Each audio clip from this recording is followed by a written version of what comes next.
हिंदू विरोधी निर्ममता अपने पूरे विद्रूप रूप में सामने आती हुई दिखाई पड़ रही है।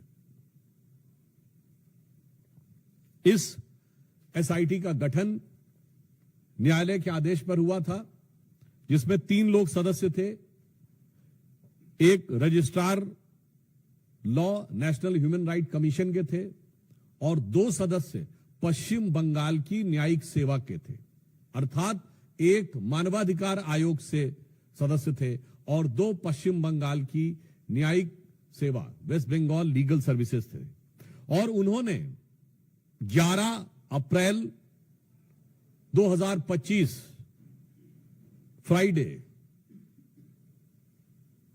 यानी 11 अप्रैल जुमे के दिन 2 बजे से लेकर 4 बजे के बीच में जो घटनाएं हुई हैं उनके बारे में जो अपना ऑब्जर्वेशन दिया है, उससे तृणमूल कांग्रेस, इंडी गठबंधन और ये सेक्युलरिज्म के सो कॉल्ड सेल्फ चैंपियंस का नकाब पूरी तरीके से उतर गया है। पहली बात,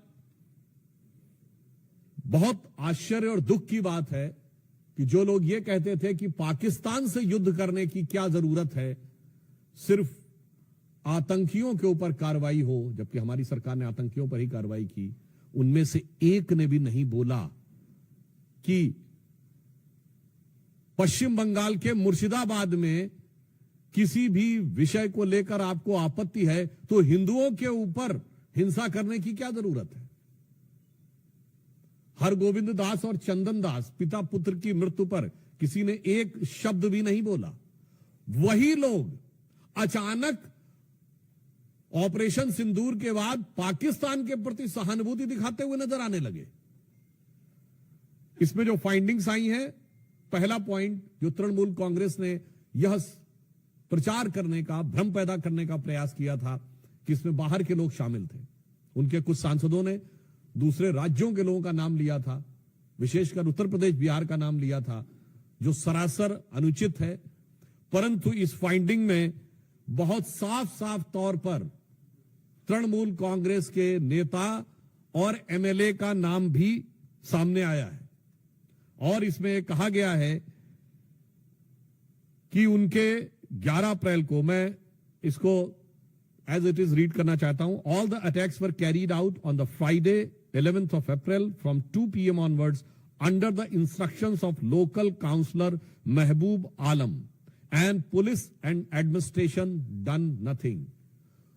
तो ममता जी, ये तो आपकी पार्टी के बहुत महबूब नजर आ रहे हैं, आपकी पार्टी के बड़े प्रिय नजर आ रहे हैं।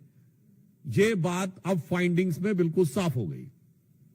दूसरा विषय यह आया कि एक कुल मिलाकर इसमें बताया गया कि total of 113 houses were damaged and they even fled to Malda.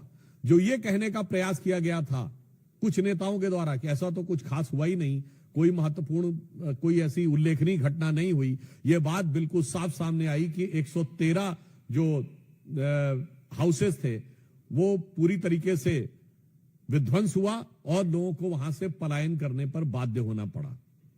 इसी के साथ साथ यह भी बात सामने आई कि पुलिस ने कई मौकों के ऊपर जो उनकी प्रोसीडिंग्स में, और ये जो तृणमूल कांग्रेस के नेता का नाम ये पेज नंबर 5 के ऊपर अपनी फाइंडिंग्स में लिखा हुआ है।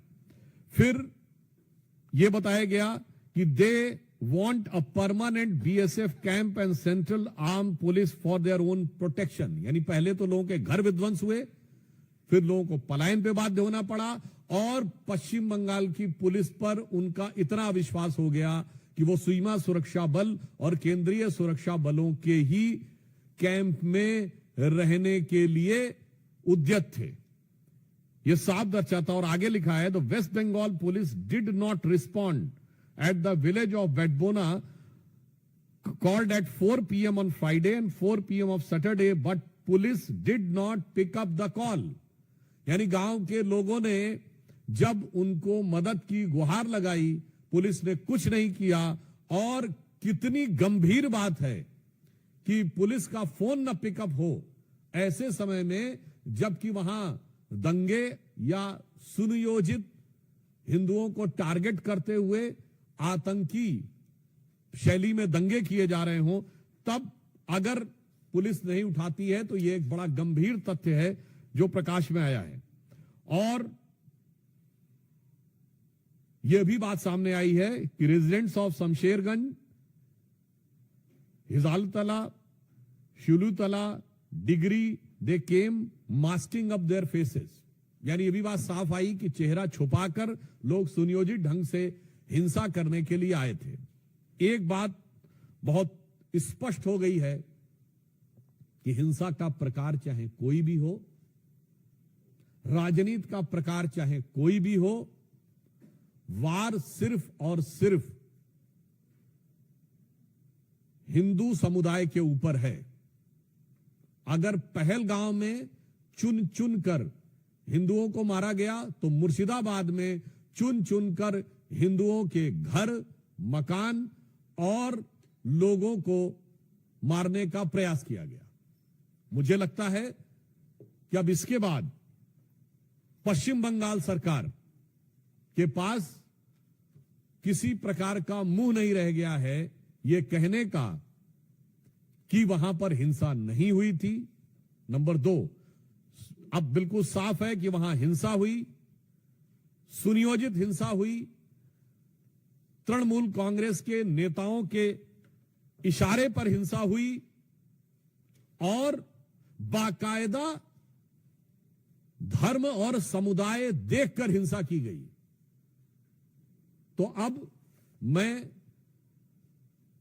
पश्चिम बंगाल की मुख्यमंत्री ममता बनर्जी जी से पूछना चाहता हूं कि उनके ममतामयी हृदय में कब वह करुणा जागेगी कि वो अपने नेताओं पर कार्रवाई करेंगे। हम भारतीय जनता पार्टी की तरफ से स्पष्ट रूप से पूछना चाहते हैं कि न्यायालय के द्वारा गठित एसआईटी में यह तथ्य आने के बाद तृणमूल कांग्रेस के नेताओं पर ममता बनर्जी जी कब कार्रवाई करेंगी और अपने नेताओं के अपमानजनक और मारे गए लोगों का उपहास उड़ाने वाले बयानों के लिए कब माफी मांगेंगी। धन्यवाद। मित्रों, प्रश्न सादर आमंत्रित है। सबसे पहले प्रज्ञा।